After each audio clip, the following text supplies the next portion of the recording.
That's impossible. This was like the very beginning of the public being aware of some of the madness that was going on in some universities. Well, I think there are a number of things that are true about it. One is the protesters at Evergreen were foolish enough to film everything they did, and they uploaded it first to Facebook and then an account called Not My Fault 1, I believe, transported it over to YouTube. And when people saw how absurd it was, it made it much harder to deny that something had gone very wrong. Now, of course, the response at that point was, well, that's Evergreen.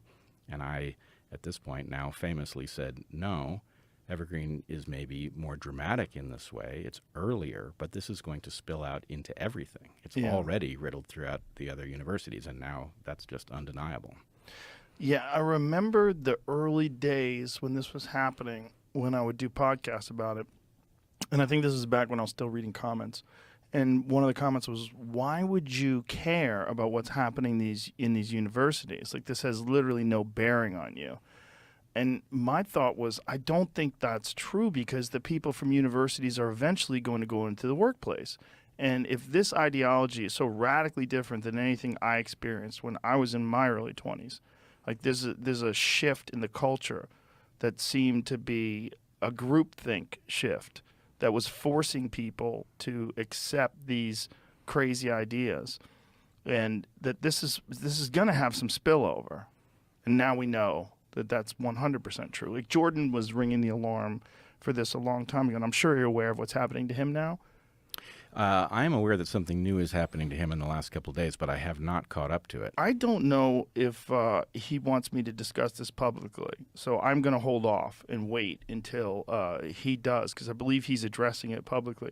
Has he addressed this on his? See if he go to his Twitter page, see if he said anything. But a Wi-Fi issue at the moment. Okay, he's getting in trouble for retweeting some person who was critical of Justin Trudeau, and the whatever board of psychologists that they have in Ontario is bringing him in for disciplinary discussions, and I think they're having some sort of they want him to be involved in some sort of a class or some sort of a thing. Here, I should just read it. And if I don't get, I'll contact him. If I don't get his permission, I'll delete this aspect of it. But so here's what it says. It says the College of Psychologists of Ontario, the government-mandated Professional College of Psychologists, has disciplined me and is threatening my clinical psychology license for retweeting the Conservative Party leader Pierre Poilievre, how do you say his name? Not sure. Criticizing Justin Trudeau, the chief of staff Gerald Butts, someone named Jacinda Ardern, and an Ottawa city councillor. He is required to participate in mandatory social media communication retraining. It says to modify my objectionable behavior, which I absolutely refuse to do. So they'll go to the next step, which would be an in-person disciplinary hearing, with my license on the line.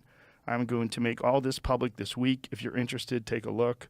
Canada has given over to the commissars, something I thought I'd never see in my lifetime. Happy New Year.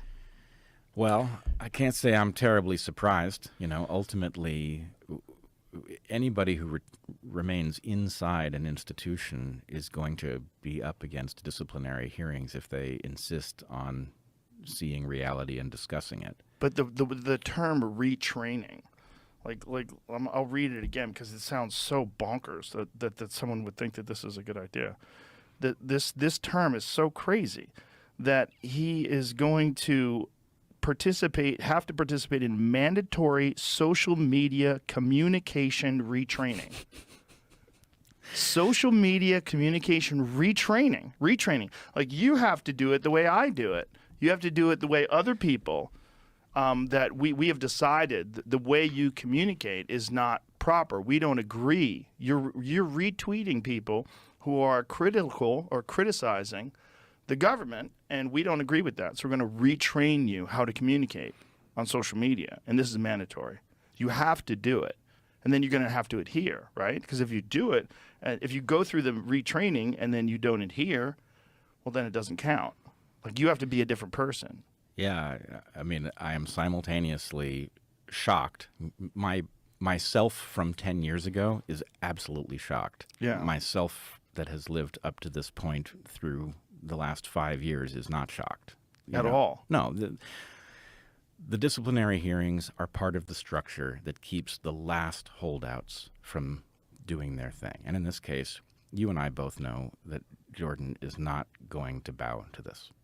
There's nothing that they can say that is going to cause him to do that. Well, fortunately, he doesn't have to.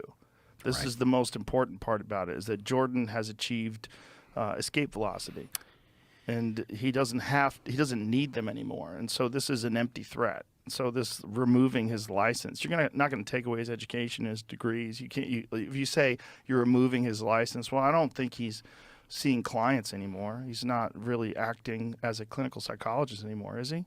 I don't think so. I don't believe so. And I agree with you. I think what we have to discuss is this. There's a question about where each of us are with respect to what you're calling escape velocity. And Yeah. in fact, you and I sitting here is an interesting test case because I've come close to escape velocity, but not quite. Well,